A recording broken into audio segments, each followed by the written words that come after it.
अगर आपके पैरों पर उभरी हुई नीली और टेढ़ी मेढ़ी रगें नज़र आ रही है, एंकल्स पर स्किन का रंग बदल रहा है, ये सब वेरिकोस वेन्स की निशानियां हैं, तो आपको करना क्या है?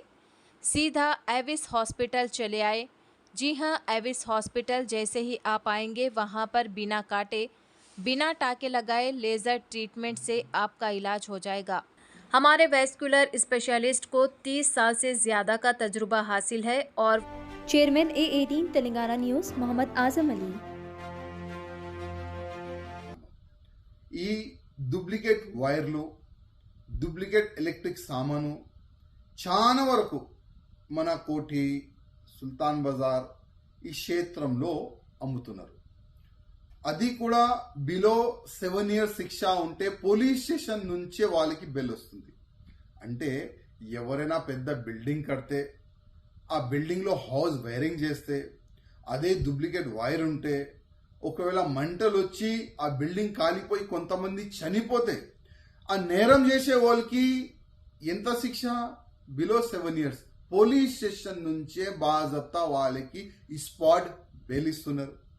దాంట్లో కూడా మార్పులు తీసుకొని వస్తే చాలా బాగుంటుంది.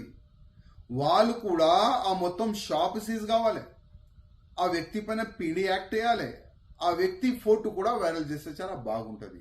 ఇది కాకుండా జగదీష్ మార్కెట్లో పెద్ద పెద్ద ఫోన్ ఐఫోన్ అట్లాంటి కూడా డూప్లికేట్ అమ్ముతున్నారు. శాంసంగ్ ఫోన్లు కూడా డూప్లికేట్ తయారు చేసి అమ్ముతున్నారు. ఎక్కడో తెలంగాణ కాకుండా వేరే వేరే స్టేట్లో కూడా దొంగతనమైన ఫోన్లు జగదీష్ మార్కెట్లో అమ్ముతున్నారు. అంటే పోలీసు వాళ్ళకి చాలా పని ఉన్నది. ఫోన్లు దొంగతనం ఫోన్లు అమ్మే వాళ్ళకి అరెస్ట్ చేయాలి, డూప్లికేట్ ఫుడ్ తయారు చేసే వాళ్ళకి అరెస్ట్ చేయాలి, ఈ ఎలక్ట్రిక్ సామాన్ డూప్లికేట్ అమ్మే వాళ్ళు కూడా అరెస్ట్ చేయాలి. దానికి మా కమిషనర్ గారికి రిక్వెస్ట్ చేస్తున్నా, దీనికి ప్రత్యేకంగా ఒక సపరేట్గా ఏ విధంగా ఈ డూప్లికేట్ ఫుడ్ తయారు చేసే వాళ్ళకి అరెస్ట్ చేయడానికి ఒక టీం తయారు చేసినారు, అదేవిధంగా ఈ ఎలక్ట్రిక్ సామాన్ కానీ ఈ డూప్లికేట్ ఫోన్ కానీ దొంగతనం ఫోన్ కానీ అమ్మే వాళ్ళు కూడా అరెస్ట్ చేయడానికి ఒక సపరేట్గా ఒక టాస్క్ ఫోర్స్ తయారు చేస్తే చాలా బాగుంటుంది.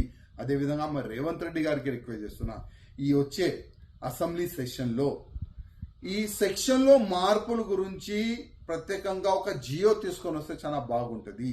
ఎందుకంటే పోలీస్ స్టేషన్ నుంచే బెయిల్ వీళ్ళకి వస్తే ఇంకా వీళ్ళు రెచ్చపోతారు. అరే ఏమవుతుంది, నేను 10 కోట్లు కానీ 20 కోట్ల రూపాయలు కానీ 50 కోట్ల రూపాయలు కానీ ఏదైనా నేను పెద్ద బిజినెస్ చేస్తే కూడా, నేను ఏదైనా తప్పు చేస్తే కూడా, నేను ఏదైనా మసాలాల్లో కలిపితే కూడా నాకు పోలీస్ స్టేషన్ నుంచే బెయిల్ వస్తుంది. ఆ విధంగా వాళ్ళు రెచ్చపోతున్నారు. అందుకోసం మా రేవంత్ రెడ్డి గారు కూడా రిక్వెస్ట్ చేస్తున్నా, ప్రత్యేకంగా ఈ అసెంబ్లీలో ఈ డూప్లికేట్ ఐటమ్ గురించి చర్చ కూడా పెట్టాలి, ఇంకా జియో కూడా తీసుకొని రావాలి, సెక్షన్లో మార్పు తీసుకొని వస్తే చాలా బాగుంటుందని మా